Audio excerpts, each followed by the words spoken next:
Today's guest is Courtney Lane. Based out of Salt Lake City, Utah, Courtney has been making a name for herself in her local scene with her powerful voice and clear passion for music. Welcome, Courtney.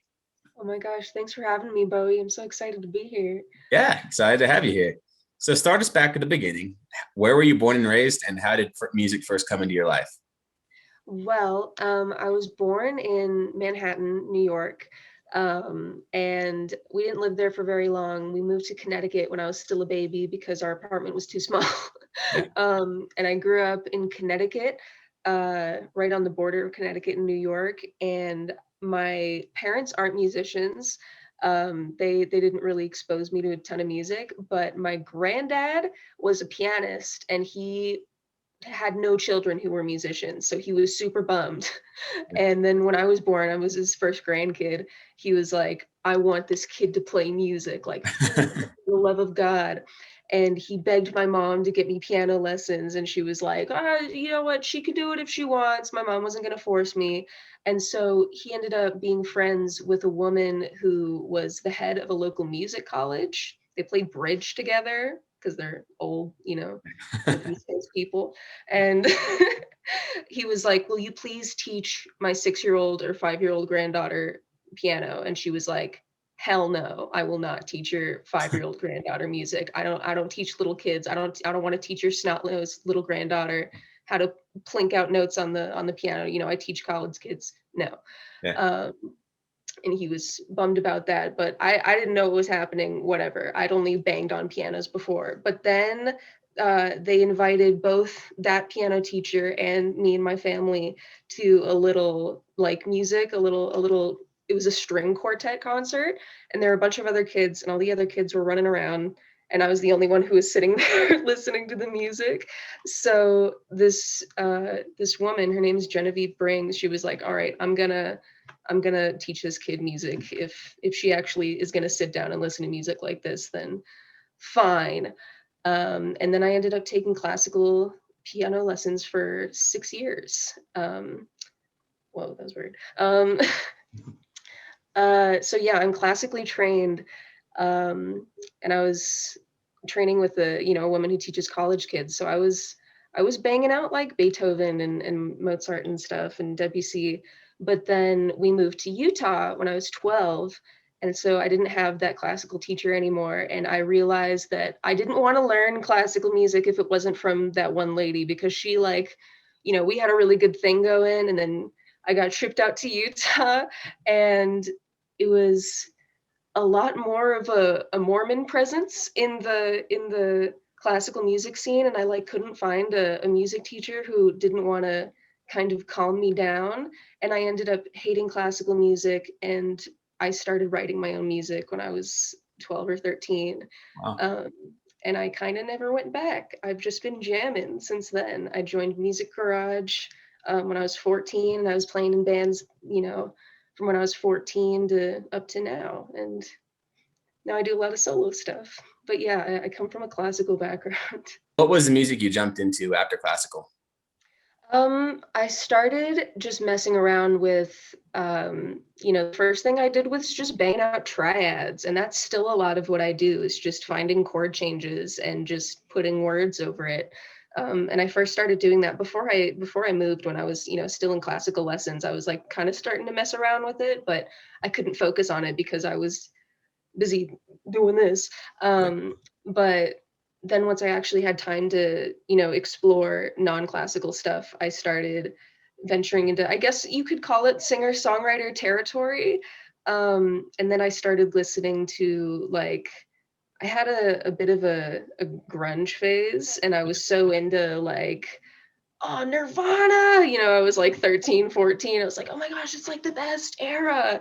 And I was doing a lot of, like, grunge inspired stuff, but I couldn't do it by myself. So I started joining bands with other teenagers, and I actually stopped playing piano in bands as much as I, had been in the past. And I just sang mostly, because I was like, oh, piano's not in metal and piano's not in grunge. And I had to, like, rediscover how much I loved piano. Ooh, doggy. Yeah, I had to rediscover my love for the keys once I realized, like, you know what, it's only lame if I think it's lame. If I make it cool, then it'll be cool. Yeah, exactly. So Yeah. did you start singing because you had to, like, to fit that role, or did you start singing because you loved it, or kind of what was that for you? I never have taken vocal lessons. I never sang when I was doing classical. I never sang for anybody. And then we moved to Utah and I kind of like got my big kid voice because I'd never really tried to sing, but then I tried and I was like, I feel like that's not so bad, you know, like I'm not sure. I don't have any other opinions, but like I feel like it's not so bad. And I realized that I could audition for Music Garage. Do you know what Music Garage is? Are you familiar with It rings a that sort of bell. thing? Walk us through that. Yeah. What is that? It was like a after school like rock and roll program for teenagers. So kind of like Um School of Rock. yeah, like School of Rock, but a little it was almost like the gnarly cousin of School of Rock. It's like a little smaller and it was a little grittier, but it was awesome Awesome. and I loved it. And I auditioned for that when I was 14, and that was the first time I'd ever sang in front of anybody. And my parents were like, you know, don't get upset if they don't choose you. Like, you know, it's okay. Like you've never sang before. And I was like, yeah, I know, you're right. And then I did, and they were like, "Oh, you're in." My parents were like in the back room, and they came out after I sang. They're like, "Was that you?" I was like, "Yeah." That's So awesome. I think just being able to ear play piano kind of trained my ear, and then I obviously have gotten better since I like actually started, but I piano gave me a really good basis for singing. So I never took lessons or anything. I just kind of was like, ah, fuck it, I'm gonna sing, and I did Yeah, it. that's awesome. So what was your first band when you started joining some? My first band with Music Garage was called Silver Vein, and it was the Mountain Town Music sponsored a band from, you know, through Music Garage. They were like, we want some kids to play like covers. We want like some cute little kids to play some cute rock and roll. And do you know Wyatt Pike? He just got on American Idol. He's doing really well. Definitely He's rings a a bell. Yeah, so Wyatt Pike was in that band with me. It was me and Wyatt and a girl I'm still friends with, and we played covers, and it was hilarious. It was really adorable. That's awesome. We were all like 14, 13. Um, What kind of covers? we played, oh my God, we played like Red Hot Chili Peppers, you know, we did like some pop songs. We did I'm trying to think. Oh my God, we did a cover of Careless Whisper that was absolutely mwah. It was so prime. That's awesome. Uh, yeah, it was good times. Yeah. So what was your next project after that band? After that, being in Silver Vein when I was like 14 made me realize that I didn't love. Well, I was really getting into like my edgy teen, you know, years. So I was like, oh, I don't want to play covers. I wanna do like crazier stuff. And I say that with sarcasm because what I was doing wasn't super crazy, but like it was crazier than playing whatever we were playing, than playing Journey, you know. Yeah. Um, and so I ended up forming a band in Music Garage with three other guys who wanted to play like progressive rock. And we were like very inspired by Tool, and like we loved Slipknot, and we were just the edgiest little teens. And it was really funny because that was the music that I loved the most. Like I was so into it, but my voice didn't really fit it. You've heard my voice, you know, I've got like very good clean vocals. I've got a, you know, like not so much a metal tone. And so, you know, these dudes would be like blasting their beats, and I would be, you know, I was good, but I didn't realize, you know, what would maybe complement my voice better. So I was just going crazy. You know, we wrote songs about like, you know, we had one song that was just like everything nasty that we could recall. We were just like, yeah, write that down. Like, It was so yeah, that was a fun one, and we did that for a couple of years, and it was really awesome. And they're still playing music. They're all still musicians, and they're all really talented. That's awesome. Was that your first like happenstance with writing your own original music? I'd always tried writing music, like when I was a kid, I would just plink out stuff on the piano, but it wasn't particularly good. Um, but the first time I really like decided that I was going to throw myself into songwriting was when I was maybe 18. And I actually went to hospital because I had a little bit of a mental health run-in, and the doctor there I was talking to, I was just like super overwhelmed. I was working too hard, and he was like, "What do you want to do?" And I was like, "I don't know." He's like, "What do you like?" And I was like, "I like music and I want to play music." He's like, "Then what are you doing here? Like, go write some music." I was like, "Oh, you're right." And since then, I've made writing music like one of my most, consistent things. It's my favorite thing. That's awesome. So were your first songs just written by yourself, like solo?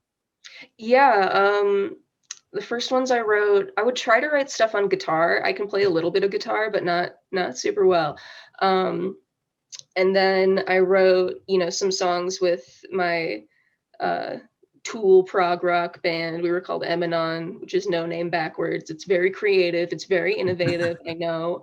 Um, and but that was more of like shock factor writing. Like we just wanted gnarly stuff. We just throw up in your mouth, spill your brains. Like it Like a was. fun live show. Yeah, yeah, and we were fun. We were fun to watch. But the first time that I really like retrospect, I was like, I looked inside myself and actually made a song seriously, because I had trouble doing that. I had trouble, taking myself seriously. And after I, got sad and had to go to the hospital, I was like, I don't care. I don't care if people, think I'm silly for bearing these parts of me. I'm just going to write it down. And if they don't like it, then oh well. But nobody's really, I don't I get a lot of support, and I didn't realize, how much support that the local scene has. I didn't realize how wonderful everyone is. So that Yeah, was I think that's an important thing to put out there too, is that so many people just get so afraid when they put out music. And Mhm. like, I mean, you and I both get it as artists and whatever, how nerve-wracking it can be to, especially if you're writing introspective songs like you're Oh talking yeah, about. yeah, But there really is so much support out there. I mean, even just among bands, among fans, among everybody really yeah, I've talked to. I mean, you always get those bad apples who just want to go ruin life and all that, but yeah. They're overall, it just seems so supportive. totally no. People are so sweet, and like I've never seen like a show I didn't like, really. Like people are so sweet, and everyone wants to support each other, and everyone's, it's like after a soccer game, like, good job, man. Oh yes, good job. Like it's such a good environment. And I once I, conquered my fear of be looking silly, then I was able to actually make art that I was proud of. Yeah. Do you ever get criticism? Um, I get I don't get people being dicks, but I get like constructive criticism, and I love it. I love getting the opinions of other musicians who I respect the opinions of. I'm friends with so many talented people that when they, have an opinion for me on my music, then of course I'm gonna take that into consideration, because I know that they know what they're talking about.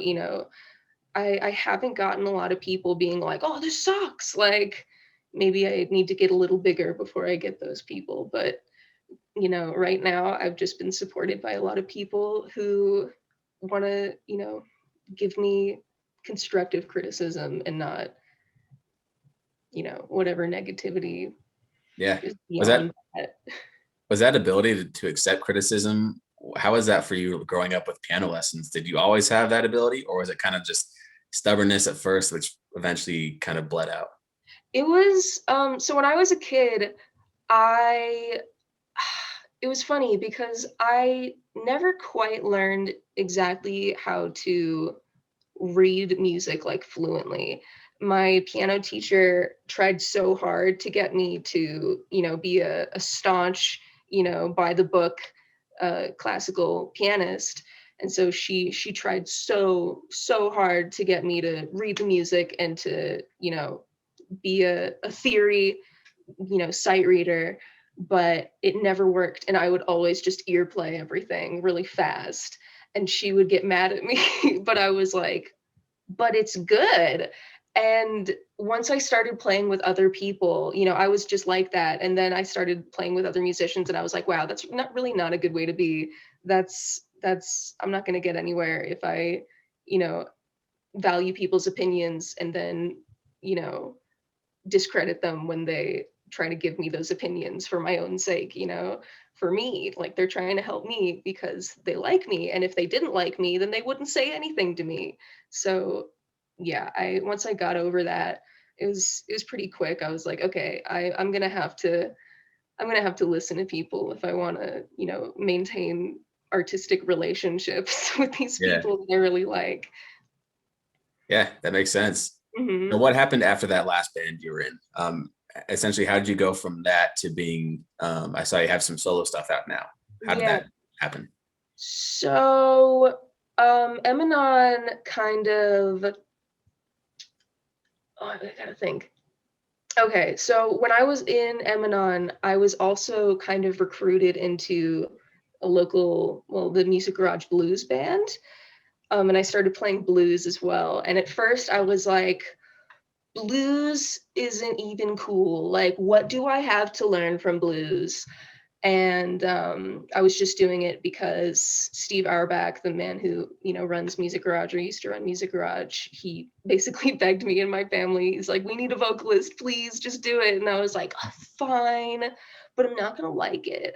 And I did it, and I loved it. So when my prog band was kind of crumbling because of just life stuff, I was playing blues instead. And blues is like a huge, foundation on which I write a lot of my music. And it might not totally sound like it, but blues actually catapulted me into being like the musician that I am now. Because before I feel like I was kind of trying to fit into other people's sound, and then I started playing blues and I was like, whoa, like everything makes sense now. Like blues is the key to basically all, modern Western music. It's so important. And when I actually learned that, I was like, it was a revelation. And I was able to start really writing my own songs because I felt like I had a better understanding of like the context of all the music I'd ever listened to, basically. Um, and so I was in my blues band and I was just taking those blues riffs and, the blues vibe, and I just started playing piano with it. At first, I didn't want to play blues piano. I made another kid do it and I just sang. And then I got jealous. I started playing the piano because I was like, oh, that looks really fun. And I started playing it and I was like, oh yeah, baby, this Yeah. is what I like. And I never went back. And I started writing my own music.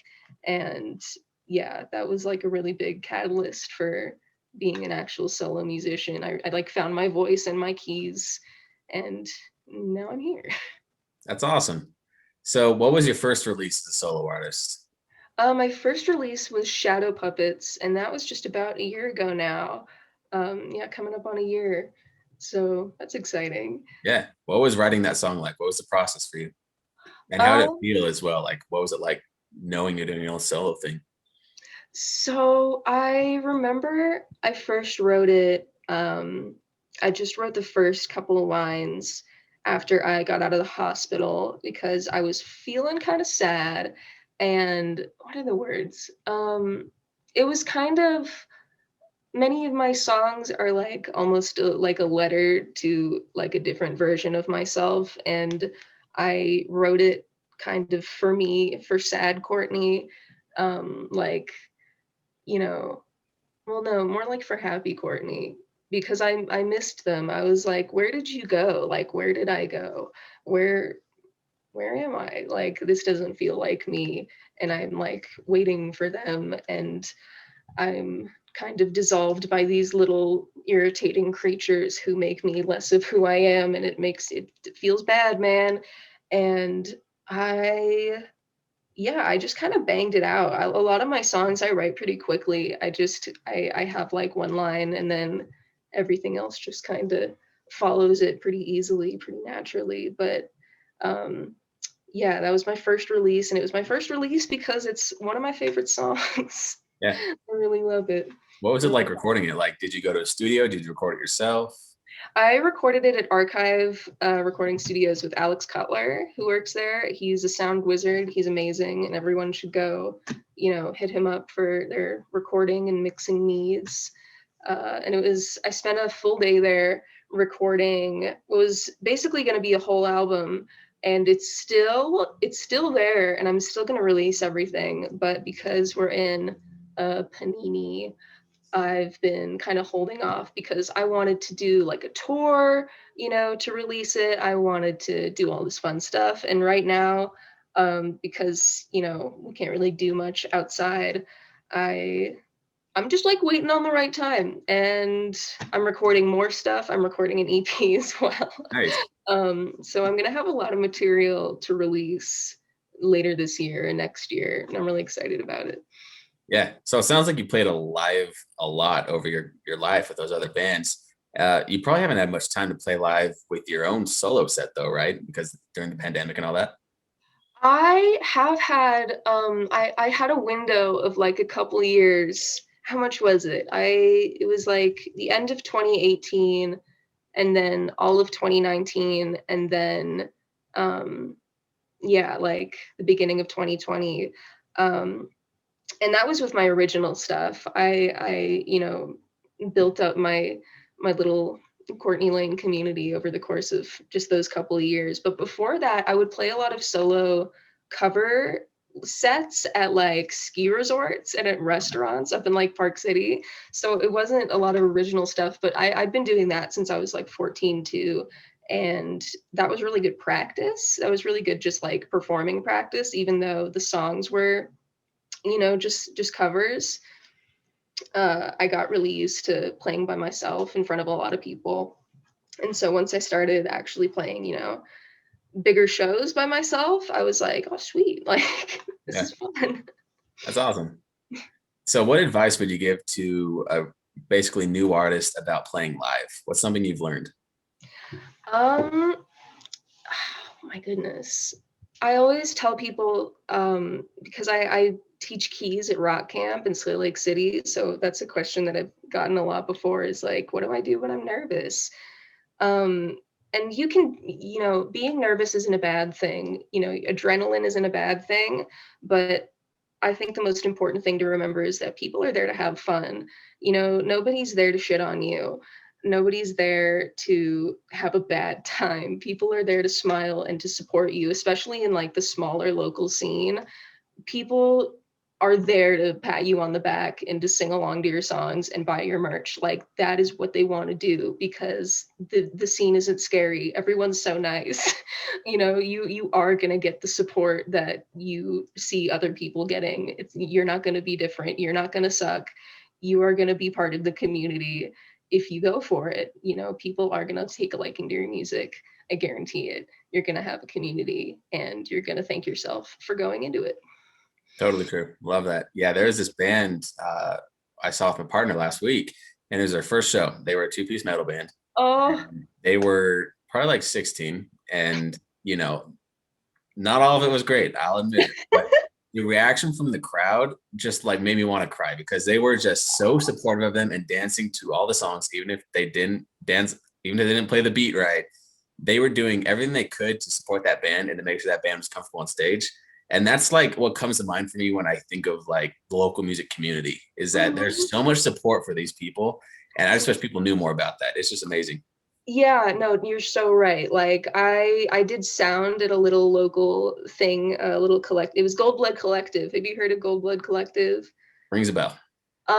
So they're gone now because the pandemic forced them, they couldn't pay their rent. But Right. in like 2020, I'm losing track of my years. 2019, I was their sound guy, Nice. and it was a really small venue. It was organized kind of not not haphazardly, but like it was just a bunch of kids kind of running everything, and so it was a lot of like smaller shows and smaller artists. And sometimes, it's like this definitely wouldn't get booked anywhere else, but I'm so glad that I'm here to see it. Like everybody loves new stuff. People just are going to love your music literally no matter what. There's an audience for absolutely everything. Yeah, absolutely. I agree. So what are your goals for music, both short term and long term? Short term, I'm dying to release more music. I'm in college right now and I'm working really hard. I'm planning on getting a doctorate actually. So I'm working my ass off in school, and I'm working, even harder because like I can't really go a lot of places. I'm not vaccinated yet, so I'm just sitting at home working. And so I'm dying for the semester to be over so I can finish recording and, bang out some more music for people to listen to. I'm so excited because I have them recorded. I just need to get it mixed and released. And then long term, my goal isn't to be super famous or anything. My goal is just to be able to always play shows. I always want to be connected to the scene. I always want to grow where I can. I want to reach more people, and I want to reach as many people as I can realistically. But it's more about the people and the people that I'm going to meet and the bands that I'm going to play with. I've never toured. I was gonna schedule a tour for 2020, and then so I'm just dying to like actually get out there and like, because I've only played music really in Utah and like Idaho. So long term, I want to tour and I want to meet more people, and I want to get like the full musician experience. I never want to stop. No matter what I do, I'm planning on becoming an audiologist, but I'll always be playing music. And I mean, it would be super cool if one day I could make it my whole job, but I just want to have fun. I just want to reach people and play music with other talented people is my biggest goal. That's awesome. I love it. Well, hey, thanks for joining me for the podcast today. I appreciate your time. Thank you so much for having me, dude. Yeah, it's been good to hear about your story and your experiences. And I think other people love hearing about it too. Thanks, dude.